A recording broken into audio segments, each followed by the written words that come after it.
بسم الله الرحمن الرحيم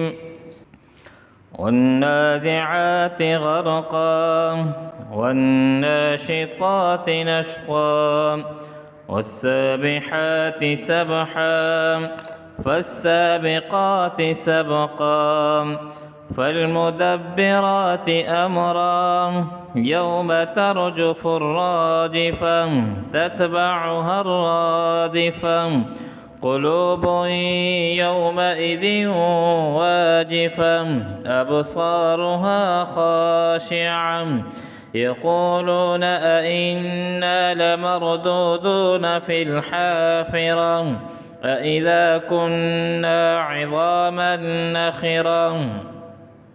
قالوا تلك إذا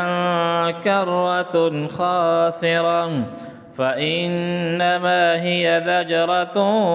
واحدة فإذا هم بالساهرة هل أتاك حديث موسى إذ ناداه ربه بالوادي المقدس طوى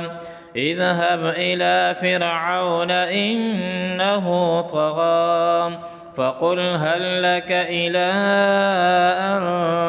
تزكى وأهديك إلى ربك فتخشى فأراه الآية الكبرى فكذب وعصى ثم أدبر يسعى فحشر فنادى فقال أنا ربكم الأعلى فأخذه الله نكال الآخرة والأولى إن في ذلك لعبرة لمن يخشى أأنتم أشد خلقا أم السماء بناها رفع سمكها فسواها وأغطش ليلها وأخرج ضحاها والأرض بعد ذلك دحاها أخرج منها ماءها ومرعاها والجبال أرساها متاعا لكم ولأنعامكم فإذا جاءت الطامة الكبرى يوم يتذكر الإنسان ما سعى وبرزت الجحيم لمن يرى فأما من